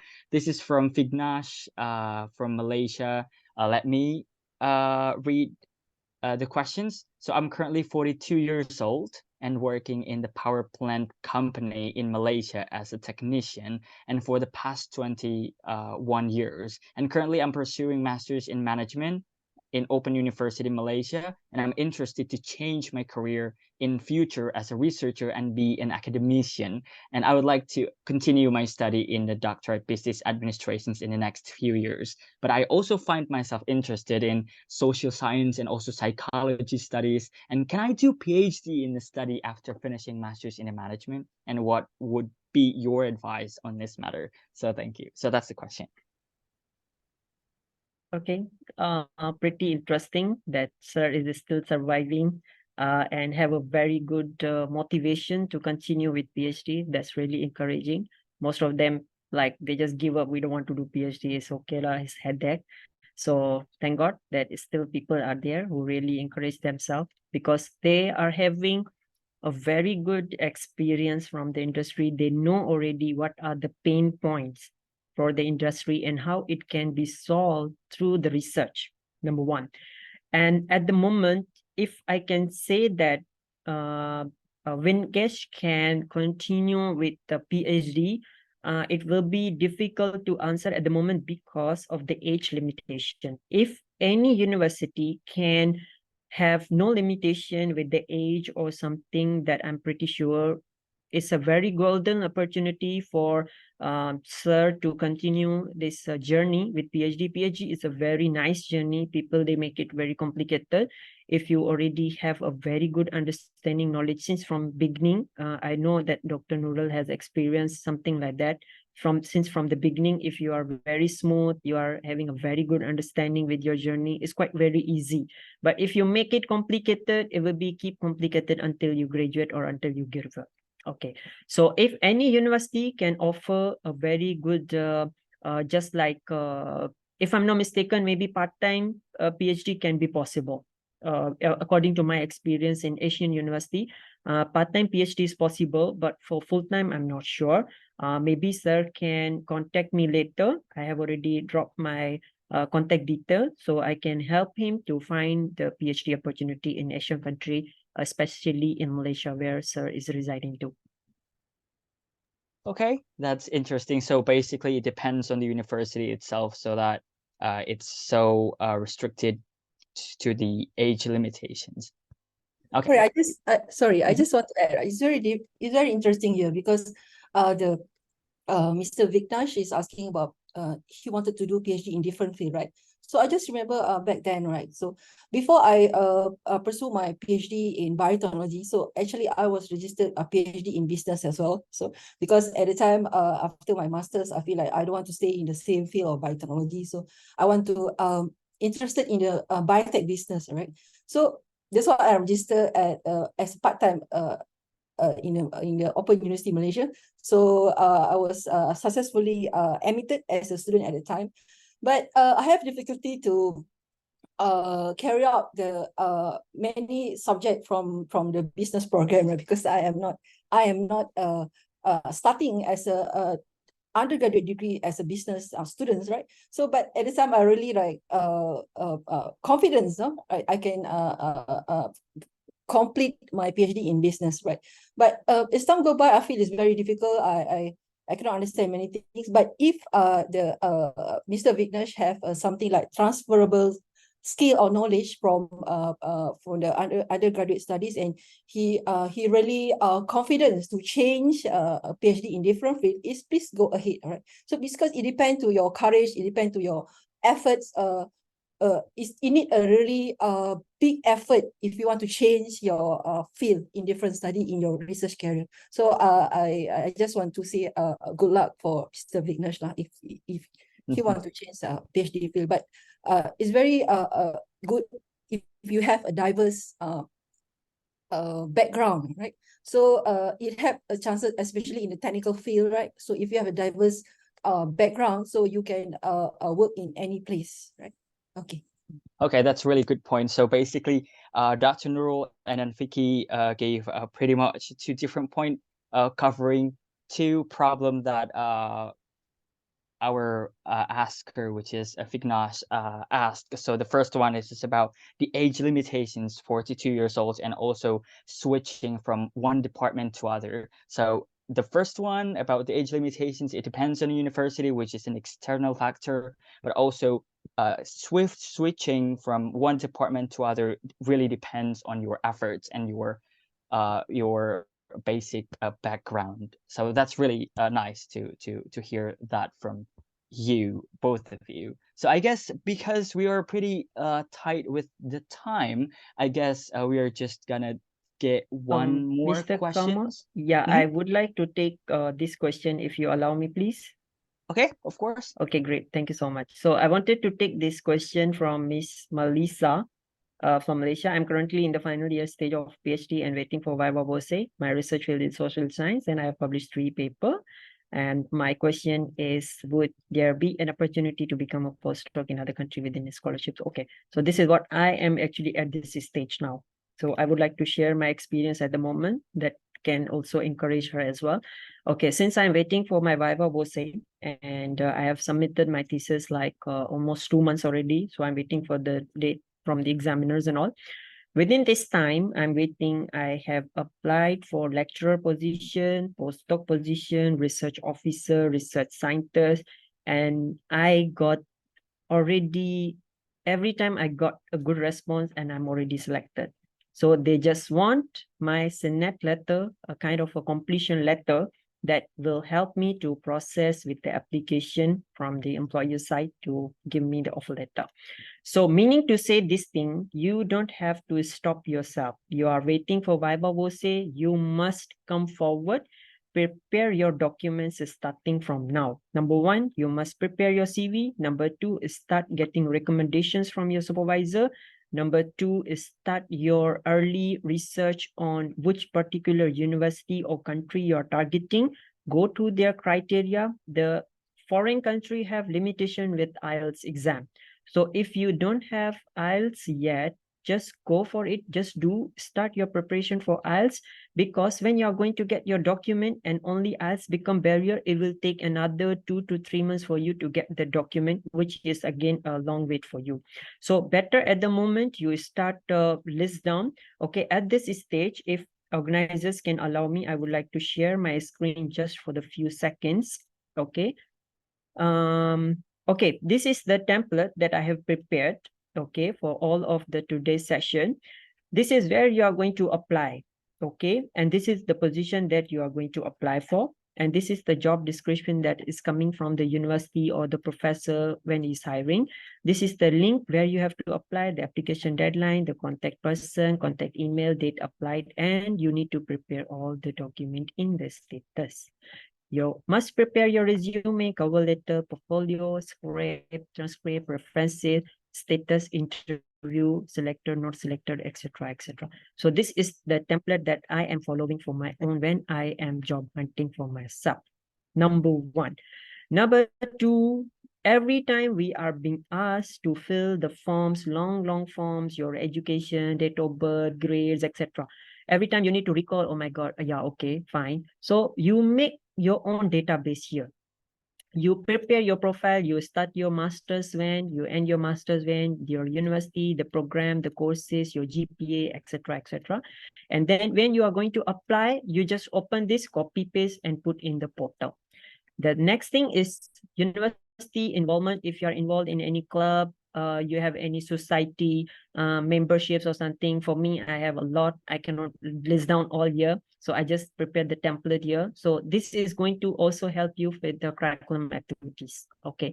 So now we comes to the work experience. You start when, you end when, the position you apply for, your employer, your achievement, and everything is listed here. You need to fill, so that when you are going to prepare your document, your application, it won't struggle, it won't like bother you to go every time prepare the things for yourself. For those who are PhD researcher or finishing PhD researcher like Miss Melissa, she can refer to this template. She need to prepare all her publications here. It won't take her time to prepare the submission of the application or something like that. If she has attended any career fair, exhibitions or something, and the references, normally these are the things that we are being asked every time when we are submitting the portal. So she must collect all this information before she start the application process, because sometimes application process time is very limited, the session timeout or something like that. So this will also help her to keep updated her database. That's all from me. Okay, great. Thank you so much for the answers, and also for the showing the documents that really would be really beneficial for us, the young researchers, to complete our documents in the fellowships applications. Thank you very much once again. I guess our Q&A sessions has been has to be okay. I'm sorry, this is technical issue. Okay, thank you very much once again for all of the questions, and I should say that our Q&A sessions has now comes to an end. Thank you very much, but I guess I just want to ask for 2 minutes from the committee. I just really want to ask both Vicky and then Dr. Nurul before finishing the session. I just want to ask for both of you, if you could provide us one statement that could encourage all of the students or the young researchers in applying more research fellowships or grants, what would it be? Like one statement that you think would be encouraging for all of the students and then young researchers participating to the seminar. What would it be? Maybe first with Dr. Nurul.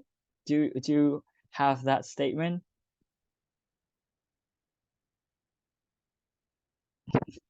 You're still muted. I'm sorry to put you guys on this pressure, but I just really want to know about that great secretly statement.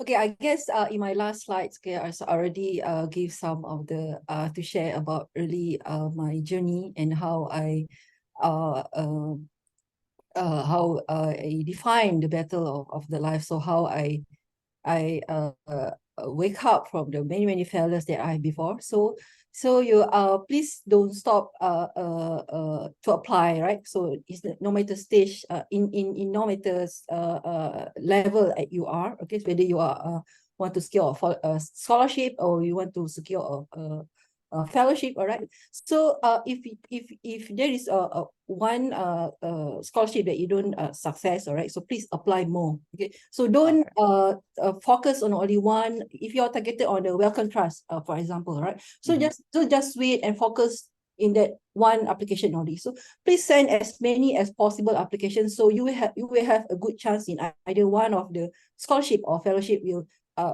hit your target, right.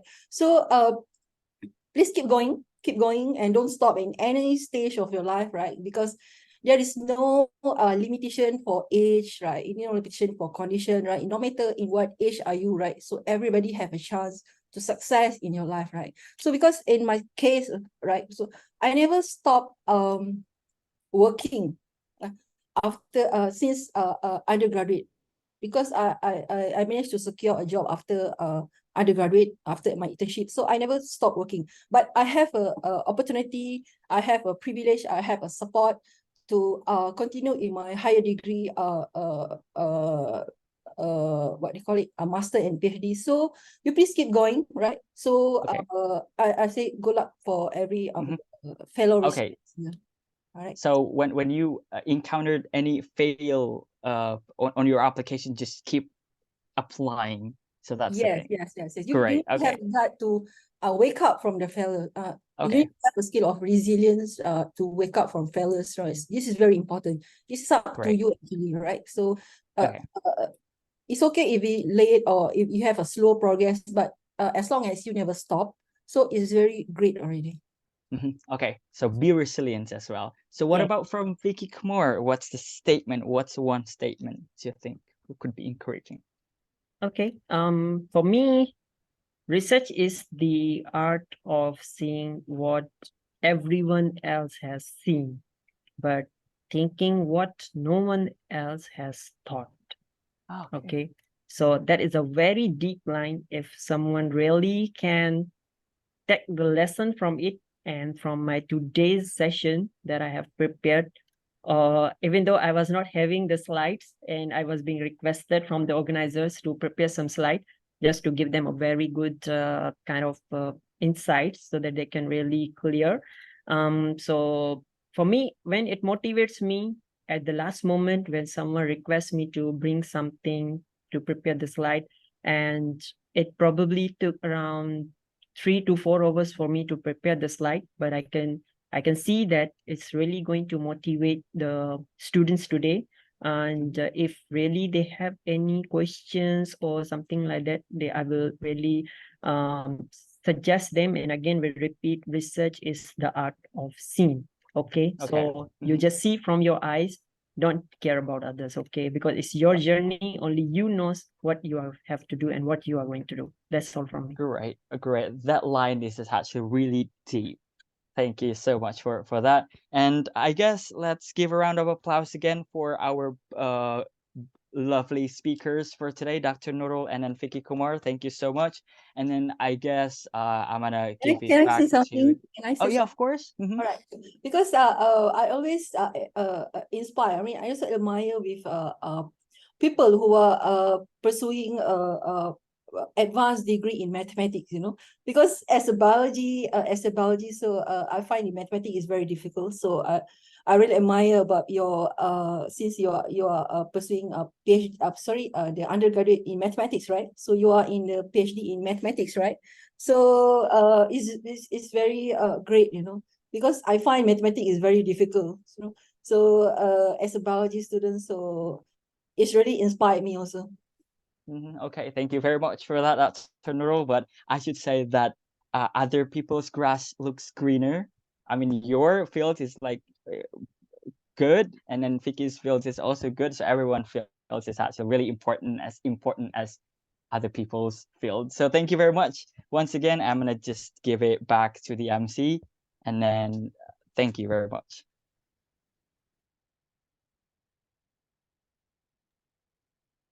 Okay.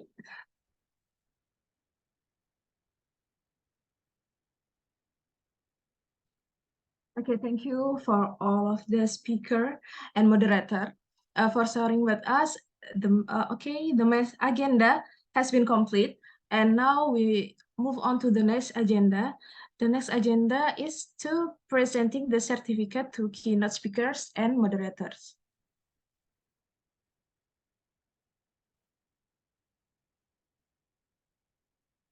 Okay, first, this is for Mr. Vicky Kumar. Thank you for providing extraordinary material and discussion. Okay. Thank you. Next. Thank you. Next. And the second is for Dr. Nurul Arneida Hussein. Thank you for providing extraordinary material and discussion. And the last for our moderator, Mr. Kamal Sukandar. Thank you very much. Thank you for the outstanding discussion. Okay, next. We will go to the photo session. Please, all of the participants open the camera, and the committee will be take photo for all of us.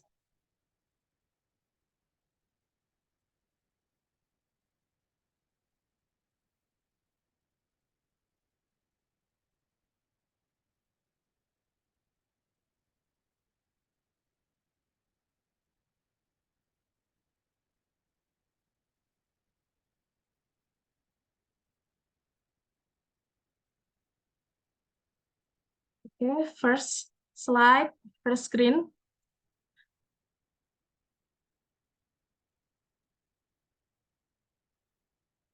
Okay, 1, 2, 3, cheese.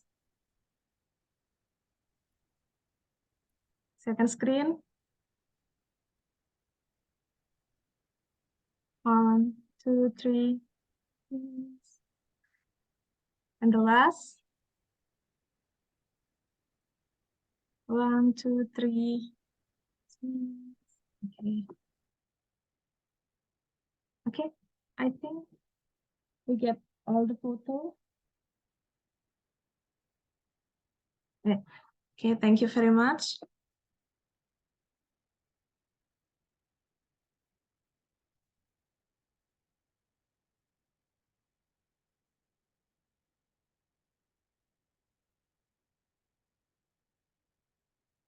Okay.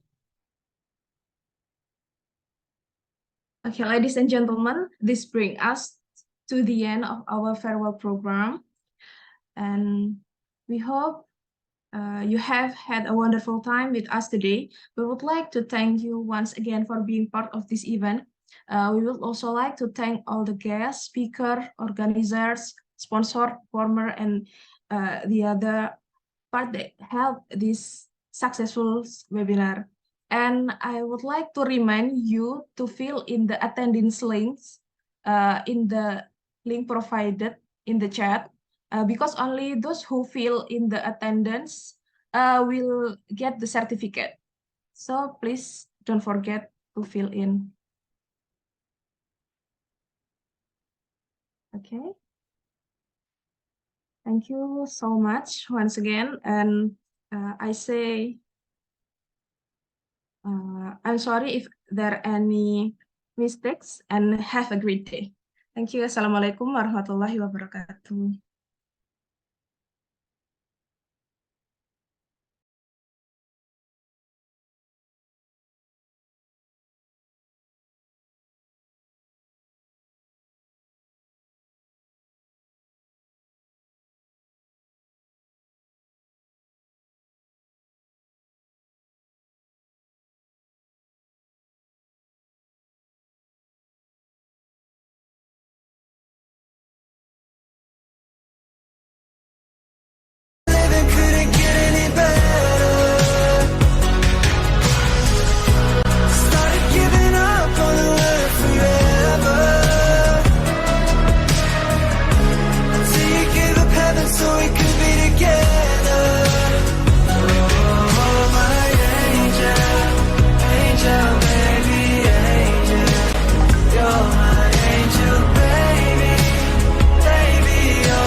just the nights that I've been waiting for it.